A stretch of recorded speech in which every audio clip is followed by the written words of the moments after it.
A ruined cottage by Letitia Elizabeth Landon. None will dwell in that cottage, for they say oppression refted from an honest man, and that a curse clings to it. Hence the vine trails its green weight of leaves upon the ground, hence weeds are in that garden, hence the hedge, once sweet with honey-suckle, is half dead, and hence the grey moss on the apple tree. One once dwelt there who had been in his youth a soldier, and when many years had passed, he sought his native village, and sat down to end his days in peace.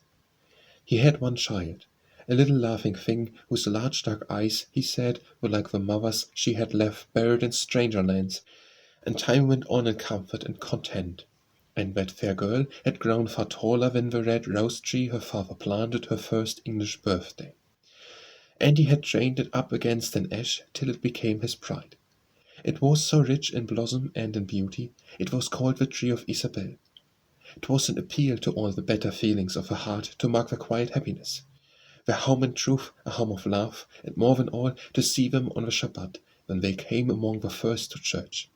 And Isabel, with her bright color and her clear glad eyes, bowed down so meekly in the house of prayer, and in the hymn her sweet voice audible. Her father looked so fond of her, and then from her looked up so thankfully to heaven. And their small cottage was so very neat, their garden filled with fruits and herbs and flowers.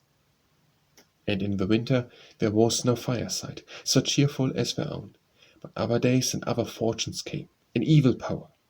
They bore against it cheerfully, and hoped for better times, but ruin came at last. And the old soldier left his own dear home, and left it for a prison. 'Twas in June, one of June's brightest days, the bee, the bird, the butterfly were on their brightest wings.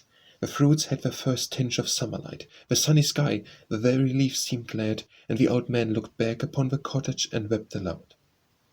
They hurried him away, and the dear child that would not leave his side, they led him from the side of the blue heaven and the green trees into a low, dark cell, the windows shutting out the blessed sun with iron grating, and for the first time he threw him on his bed and could not hear his Isabel's "Good night."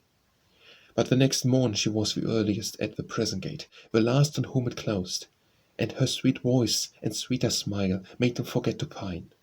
She brought him every morning fresh wildflowers, but every morning could he see her cheek grow paler and more pale, and her low tones get fainter and more faint, and a cold dew was on the hand he held. One day he saw the sunshine through the grating of his cell, yet Isabel came not. At every sound his heartbeat took away his breath, yet still she came not near him.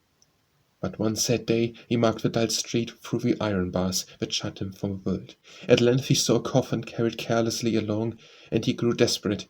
He forced the bars, and he stood on the street, free and alone. He had no aim, no wish for liberty. He only felt one want, to see the corpse that had no mourners.